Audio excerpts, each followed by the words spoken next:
सो hi everyone, welcome और welcome back to my channel. My name is Saurabh and I am third year MBBS student. And यार आज की video होने वाली है next video of the bio x series. And आज जो हम चैप्टर करने वाले हैं वो है लोकोमोशन एंड मूवमेंट। अब देखो यार, जो लोग यहाँ पर नए हैं, बायोएक्स सीरीज का यही मोटिव है कि तुम्हें उस चैप्टर के लाइक कुछ सिलेक्टेड बायो के चैप्टर्स के ऐसे क्वेश्चंस करा दिए जाए जो एनसीईआरटी से यार बन सकते हैं, जो अच्छे क्वेश्चंस एनसीईआरटी से बन सकते हैं वो सारे यहाँ पर करवा दिए जाएं। एंड यार इसमें जितने भी क्वेश्चन है तुम सब करके जाना। एंड जब मैं क्वेश्चंस करवा रहा हूँ तब ना पहले क्वेश्चन को पॉज करना, पढ़ना एंड खुद उसका आंसर देने का ट्राई करना। अगर ना दे पाओ तो चलो ठीक है, उसके बाद वीडियो को वापस से प्ले करना एंड सारे अपने क्वेश्चंस के आंसर ना साथ साथ लिखते जाना। और एंड में मुझे अपना स्कोर कमेंट से बताना कि कितना स्कोर किया।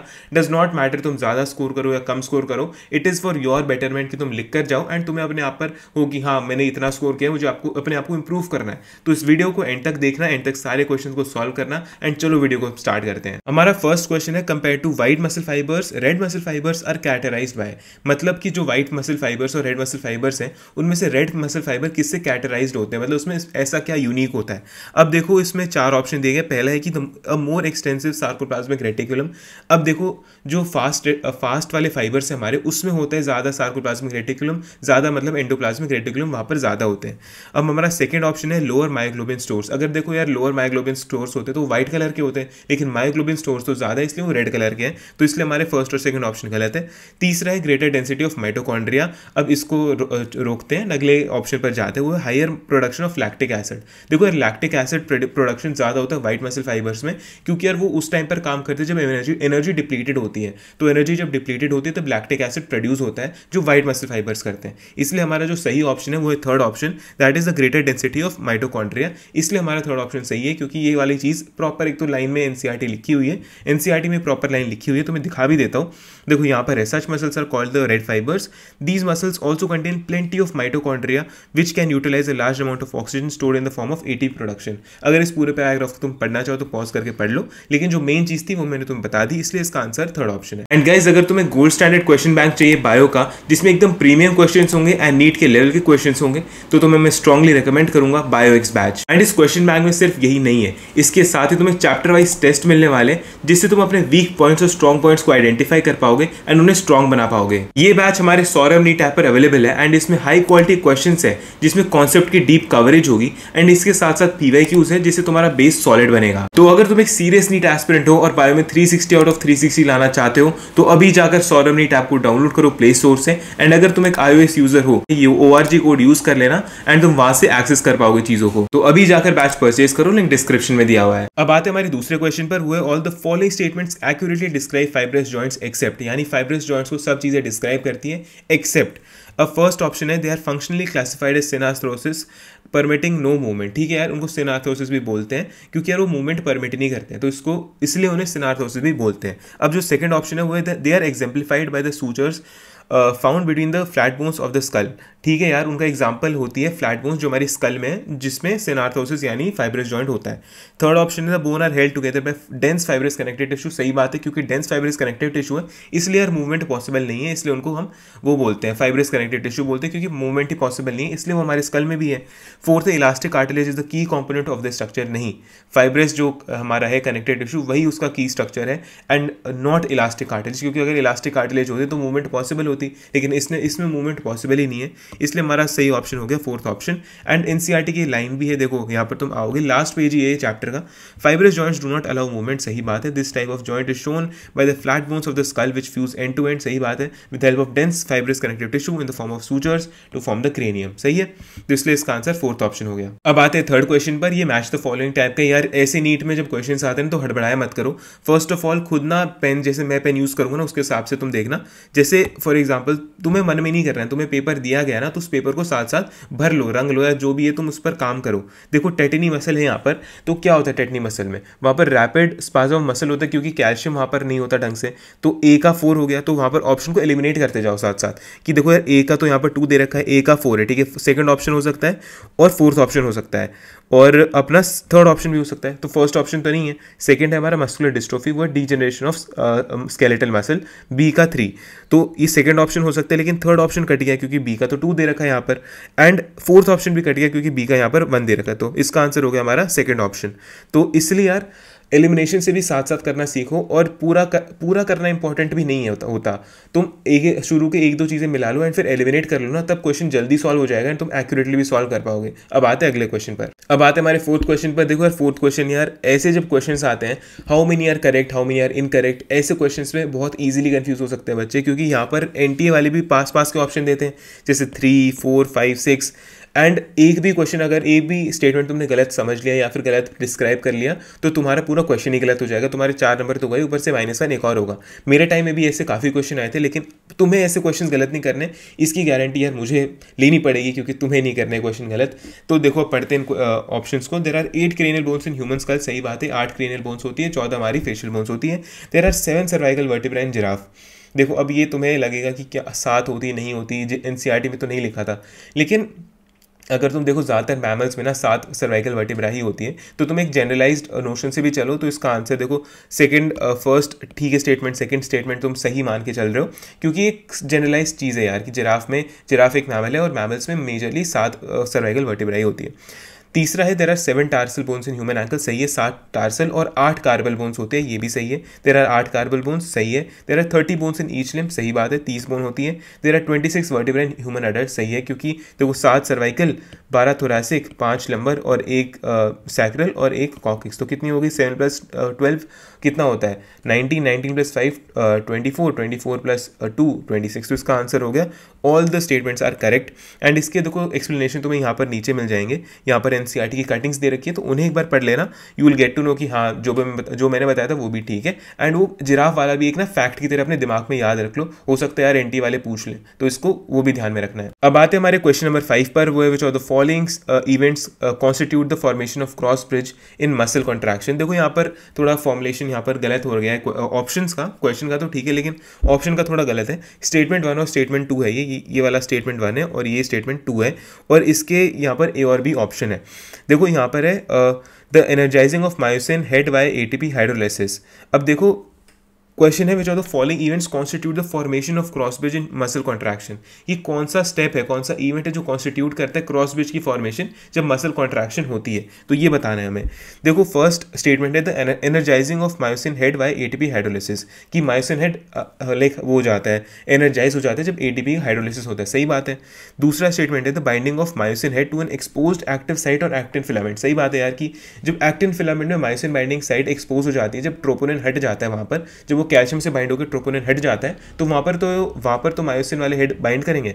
तो ये दोनों ऑप्शन तो, दोनों स्टेटमेंट तो ठीक है, लेकिन अब ये पढ़ो ए और बी क्या है। ए और बी कह रहे हैं both 1 and 2 are part of the same simultaneous event, ठीक बात है, हमने देख लिया, सही बात है, ये स्टेटमेंट, ये ऑप्शन ठीक है। दूसरा भी पढ़ के देख लेते हैं, नीदर 1 और 2 आर द करेक्ट इवेंट, ये गलत बात है। 1 और 2 करेक्ट इवेंट है और वो साथ में भी होते हैं, इसलिए इसका आंसर ए होगा। तुम एनसीईआरटी की भी कटिंग दिखा दो, एनसीईआरटी की भी लाइन दिखा दो।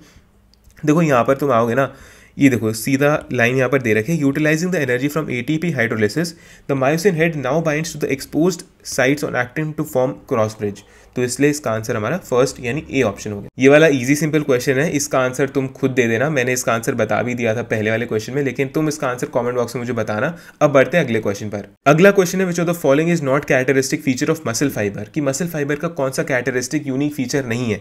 अब देखो फर्स्ट ऑप्शन मायोफिलामेंट्स, दूसरा मायोफिब्रिल्स, तीसरा थिकनेस ऑफ मसल फाइबर, चौथा है BNC।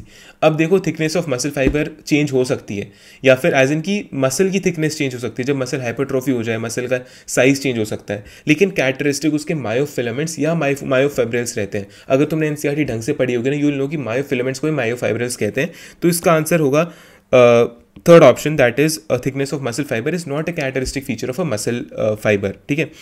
अब देखो एनसीईआरटी में कहा लिखा है, यहाँ पर देखो लाइन प्रॉपर दे रखी है, a characteristic feature of muscle fibre is the presence of large number of parallelly arranged filaments in the sarcoplasm called myofilaments और मायोफाइब्रिल्स, तो इसका आंसर हो गया थर्ड ऑप्शन।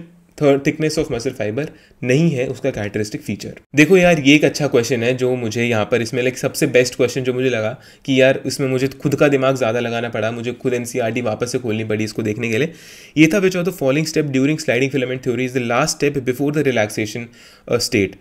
इसमें लास्ट स्टेप नहीं पूछा, इसमें पूछा गया कि रिलैक्सिंग स्टेट से पहले का स्टेप, यानी रिलैक्सिंग स्टेट से पहले वाला स्टेप क्या है, तो वो बताओ कि स्लाइडिंग फिलामेंट थ्योरी तुमने पढ़ी है अपने नीट में, तुम्हारे एनसीईआरटी में, रिलैक्सेशन से पहले वाला स्टेप बताओ क्या था।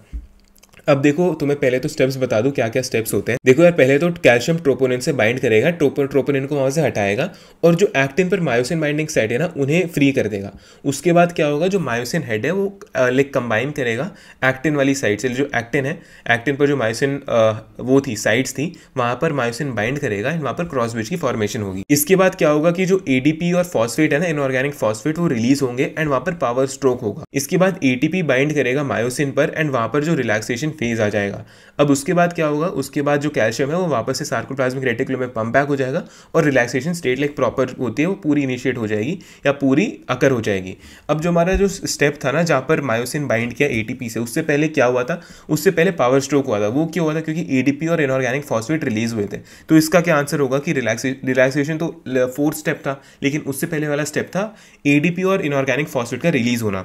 तो इसलिए इसका आंसर क्या होगा, second option, that is release of ADP and inorganic phosphate. तुम इस डायग्राम से भी इसे समझ सकते हो। अब आते हैं हमारे अगले क्वेश्चन पर, वो है कि choose the incorrect statement regarding actin structure. की एक्टिन स्ट्रक्चर के रिगार्डिंग क्या गलत स्टेटमेंट है यहाँ पर। देखो फर्स्ट है कि 2 filaments of tropomyosin run close to F actin throughout its length. अगर तुमने एनसीईआरटी का डायग्राम देखा होगा यार कि वो इंटरट्वाइंड होते हैं एंड 2 ट्रोपोमाइसिन के फिलामेंट्स है वो ऐसे इंटरट्वाइन होकर आगे जाते हैं, एफ एक्टिन के अलॉन्ग जाते हैं। सेकंड है, a complex protein troponin is distributed at regular intervals on the ट्रोपोमाइसिन। सही बात है, ट्रोपोनिन है वो ट्रोपोमाइसिन के रेगुलर इंटरवल्स पर होता है एंड वो फिर वहाँ पर रहता है। और जो तीसरा है, जी actins are monomeric F actin. सही बात है, जी एक्टिन्स जब जी एक्टिन्स मतलब globular actins and F actin मतलब फिलामेंटस एक्टिन। तो ग्लोबुलर एक्टिन जब एक साथ बनते हैं तब वो फिलामेंटस एक्टिन बनाते हैं। फोर्थ है, in the resting state at subunit of troponin mask the active binding site for actin on the myosin filament. देखो जो ट्रोपोनिन होता है वो होता है एट द एक्टिन, और एक्टिन पर होते हैं वहाँ पर, लेकिन वो मायोसिन बाइंडिंग साइट पर होते हैं। They are not on the myosin filaments, they are on the actin filaments and they stop the myosin binding sites. समझ रहे हो बात को। तो इसलिए इसका आंसर होगा फोर्थ ऑप्शन। थोड़ा शब्दों का फेरबदल था, लेकिन ये शब्दों का फेरबदल ही हमारे मार्क्स कटवाते हैं, तो इसका ध्यान रखना है तुम्हें। अब आते हैं हमारे अगले क्वेश्चन पर, वो है कि असर्शन और रीजन दे रखे हैं यहाँ पर। असर्शन है, red muscle fibres are adapted to sudden outburst of muscular activity. कि हमारे जो रेड मसल फाइबर है वो अचानक से जब हम कोई एक्टिविटी करेंगे तब हमें एनर्जी प्रोवाइड करेंगे। सही बात है या गलत बात है? गलत बात है, वो व्हाइट फाइबर्स करते हैं। रीजन है, red muscle fibres are extremely rich in sarcoplasmic reticulum. यार देखो सार्कोप्लाज्मिक रेटिकुलम में हमारे ज़्यादा रिच कौन से थे, हमारे ज़्यादा रिच थे व्हाइट फाइबर्स। और ये दोनों स्टेटमेंट व्हाइट फाइबर्स के लिए अगर होते तो सही होते, लेकिन रेड फाइबर्स के लिए गलत है। तो इसलिए इसका आंसर होगा बोथ आर फॉल्स। तो A is also false and R is also false. तो फोर्थ ऑप्शन हमारा इसका सही आंसर हो गया। अब एनसीईआरटी में देखते क्या लिखा है, such muscle fibres are also called red fibres. यहाँ पर माइटोकॉन्ड्रिया दे रखा है कि प्लेंटी माइटोकॉन्ड्रिया होते हैं, लेकिन जो है हमारे व्हाइट फाइबर्स उसमें सार्कोप्लाज्मिक रेटिकुलम ज़्यादा होते हैं and they depend on anaerobic process for energy. तो इसलिए इसका आंसर क्या हो गया, इसका आंसर हमारा फोर्थ ऑप्शन हो गया। अब हमारे लास्ट क्वेश्चन है जो है the protein complex responsible for automatic resetting of myosin heads that is breaking of the bridge cross bridge during muscle contraction involves ATP binding to. मतलब जब यार जो ब्रेकिंग ऑफ क्रॉस ब्रिज होता है उसमें एटीपी किससे बाइंड करता है, वो बताना है हमें किससे बाइंड करता है। देखो यार एटीपी एक्टिन से बाइंड नहीं करता, ट्रोपोमायोसिन से बाइंड नहीं करता, ट्रोपोनिन से बाइंड नहीं करता। ट्रोपोनिन तो खुद यार एक्टिन पर जाकर बाइंड करता है, ट्रोपोमायोसिन तो फिलामेंट्स होते हैं वो किससे बाइंड नहीं करते। एक्टिन है, एक्टिन अकेला किसी से बाइंड नहीं करता। और जो हमारा बचा मायोसिन, मायोसिन की यार जो ग्लोबुलर हेड्स होते हैं, जो हमारे 2 हेड्स होते हैं, उसमें क्या होता है एटीपी बाइंडिंग साइट होती है वहाँ पर। तो इसलिए वहाँ पर एटीपी अटैच हो जाता है एंड वहाँ पर रिस्पॉन्सिबल होता है वो फिर during causing the breakage of cross bridge. समझ रहे हो बात को। तो इसलिए अगर तुम एनसीईआरटी भी खोलकर देखो यार, एनसीईआरटी में यहाँ पर लिखा हुआ है the globular head is an active ATP enzyme and has binding site for ATP. तभी तो आकर एटीपी बाइंड करेगा। अगर बाइंडिंग साइट ही नहीं होगी एटीपी की तो एटीपी बाइंड कैसे करेगा। तो इसलिए इसका आंसर होगा मायोसिन। एंड इसके साथ ही सारे क्वेश्चंस खत्म होते हैं। तुम्हारे कोई डाउट्स या कमेंट्स हो तो मुझे कमेंट बॉक्स में लिख देना, डाउट्स या क्वेरीज तो कमेंट बॉक्स में लिख देना या मुझे इंस्टाग्राम पे मैसेज कर देना। एंड यार तुम्हारे कितने नंबर आए, तुम्हारे कितने मार्क्स आए, तुमने कितने सही किए कितने गलत किए, मुझे कमेंट बॉक्स में बताना, ऑनेस्टली बताना। एंड यार बस अपने आप को इंप्रूव करते जाओ। एंड तुम्हें बायोएक्स पैच को अगर परचेज करना है तो अभी सही टाइम है, क्योंकि वहाँ पर यार सारे बायो के क्वेश्चन है, गोल्ड स्टैंडर्ड क्वेश्चन है वहाँ पर like the top quality question जो होते हैं वो वहाँ पर अवेलेबल है। तो अभी जाकर बायोएक्स पैच को परचेज करो। Link description pin commented channel के अबाउट सेक्शन में दे रखा है। तो keep hustling and keep studying. Good bye.